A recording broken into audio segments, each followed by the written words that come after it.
દશામાના વ્રતની વાર્તા. દશામાનું વ્રત અષાઢ વદ અમાસથી શરૂ થાય છે. પ્રાતઃકાળે સ્નાન કરી ધૂપ દીવો કરી શ્રદ્ધાપૂર્વક દશામાની કથા સાંભળવી. 10 દિવસ સુધી નકોરડા ઉપવાસ કરવા. માટીની સાંઢળી બનાવી તેનું પૂજન કરવું. 10મે દિવસે એ સાંઢળીને નદીમાં પધરાવવી. 5મા વર્ષે વ્રતનું ઉજવણું કરવું. યથાશક્તિ સોનું, ચાંદી કે પંચ ધાતુની સાંઢળી બનાવરાવી બ્રાહ્મણને દાનમાં આપવી. વસ્ત્રદાન કરવું, દક્ષિણા આપવી. ભક્તિ ભાવપૂર્વક દશામાનું વ્રત કરનારને માં સુખ, શાંતિ અને સમૃદ્ધિ આપે છે. તો આવો જાણીએ દશામાની વાર્તા. સુવર્ણપુર નગરીમાં અભયસેન નામે ઘણો જ ગર્વિષ્ઠ રાજા રહેતો હતો. નગરીની સમૃદ્ધિનો પાર ન હતો. રાજાની ગુણિયલ, સંસ્કારી અને અતિ સુશીલ તથા રૂપવતી રાણીનું નામ અંગસેના હતું. રાણી ઘણી જ નમ્ર અને ધર્મિષ્ઠ હતી. એ ઘણીવાર રાજાને અહંકાર ન કરવા સમજાવતી, પણ રાજા એની વાત કદી ન સાંભળતો.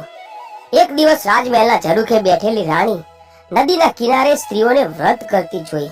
તેથી રાણીએ હુતુહુલાસ થઈ તરત દાસીને આજ્ઞા કરી કે નદી કિનારે સોળે શણગાર સજીને ટોળે વળેલી સ્ત્રીઓ શું કરે છે એ જાણી લાવ. દાસી તરત જ દોડતી દોડતી સ્ત્રીઓ પાસે ગઈ અને પૂછવા લાગી કે તમે બધા શું કરો છો? ત્યારે એક સ્ત્રી જવાબ આપતા કહ્યું, અમે દશામાનું વ્રત કરીએ છીએ. આ વ્રતની વિધિ એવી છે કે સૂતરના 10 તાર લઈ 10 ગાંઠ વાળવી, ગાંઠે ગાંઠે કંકુના ચાલના કરવા. ત્યારબાદ સ્ત્રીએ વ્રત ક્યારે કરવું, કેવી રીતે કરવું વગેરે જણાવ્યું.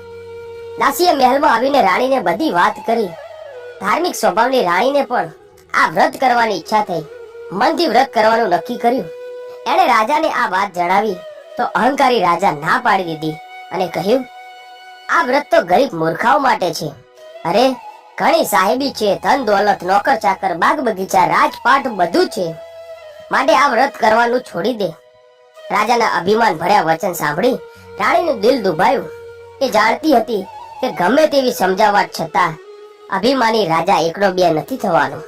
રાજાએ અહંકાર, ગર્વ અને અભિમાનમાં ચકનાચૂર થઈને દશામાના વ્રતનું અપમાન કર્યું. તેથી દશામાના ક્રોધનો પાર ન રહ્યો. માએ રાજાના સપનામાં આવીને એક જ શબ્દ કહ્યો, પડું છું, પડું છું. બીજા દિવસે પડોશી રાજા લશ્કર સાથે ચડાઈ કરવા આવ્યો. આવા અણધારા હુમલાથી રાજા અભયસિંહ પ્રાયો. જીવ બચાવવા માટે રાણી અને બંને કુંવરોને લઈને જંગલના રસ્તા તરફ ભાગ્યો. રાણી અંગસેના આ મનમાં સમજે છે પોતાના પતિએ કરેલા દશામાના વ્રતના અપમાનની આ દશા પ્રાપ્ત થઈ છે. ઘોર જંગલમાં રાજા રાણી ઉખાડા પગે ચાલ્યા જાય છે. પગમાં કાંટા કાકરા વાગે છે. દુઃખ અને થાકનો પાર નથી.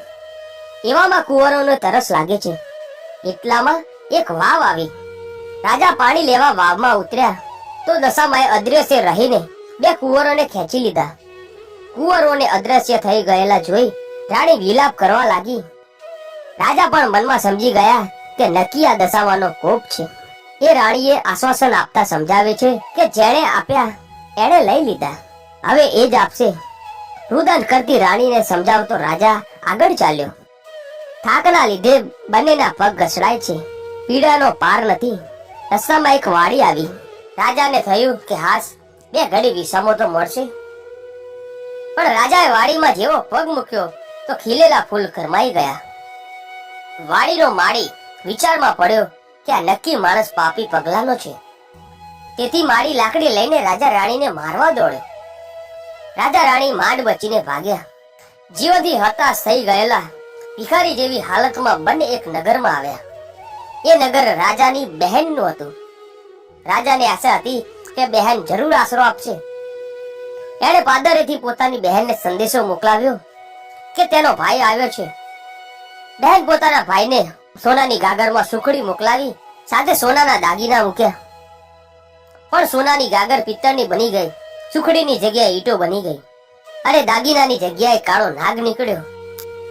રાજા વિચાર કરે છે કે મારી સગી બહેન મને મારી નાખવા આવું ન કરે. નક્કી આ દશામાનો કોપના કારણે જ થયું છે. આવો વિચાર કરીને રાજાએ ગાગર ત્યાં જમીનમાં દાટી દીધી અને ત્યાંથી ચાલતા થયા. એક નદી આવી. નદીના કાંઠે ચીભડાના વાડા છે.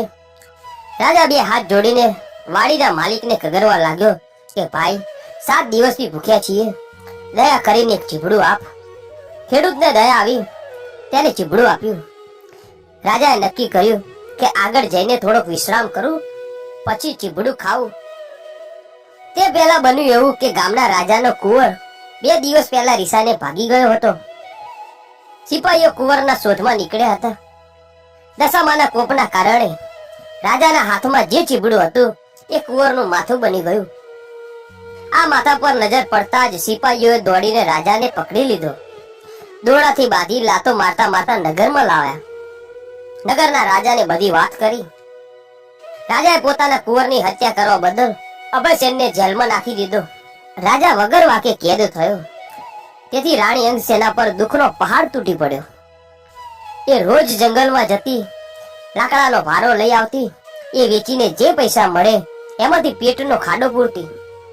આમ દિવસો પર દિવસો પસાર થવા લાગ્યા. અષાઢ મહિનો આવ્યો. અષાઢ મહિનાની અમાસે અંગસેનાએ દશામાનું વ્રત શરૂ કર્યું. દશામાના વ્રતના 10 દિવસ સુધી નકોડા ઉપવાસ કર્યા અને માની ભક્તિ કરી. રાણી અંગસેનાની અપાર ભક્તિ જોઈ દશામાનો કોપ શમી ગયો. માએ રાણીને આશીર્વાદ આપતા કહ્યું કે કાલે તારો પતિ પાછો મળશે.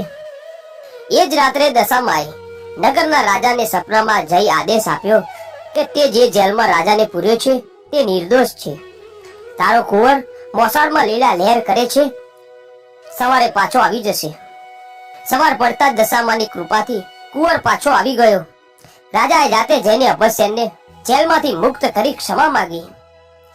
એટલું જ નહીં, ખૂબ ધન પણ આપ્યું.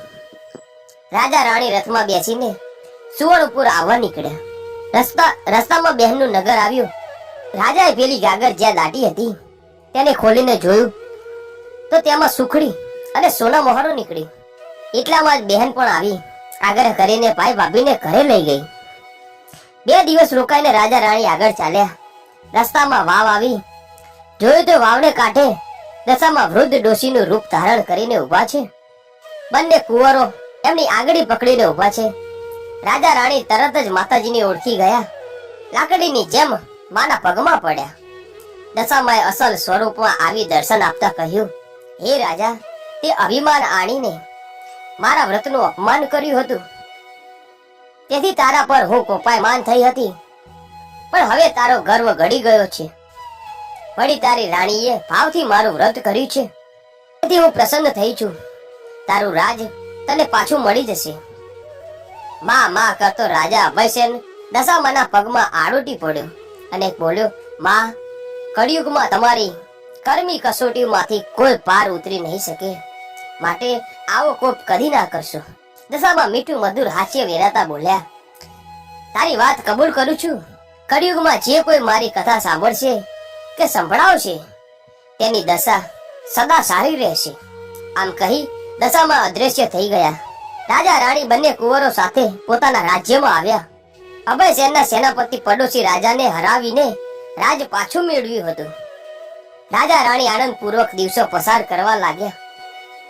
હે દશામાં, જેવા રાજા રાણીને ફળ્યા તેમ વ્રત કરનાર સૌને ફળજો.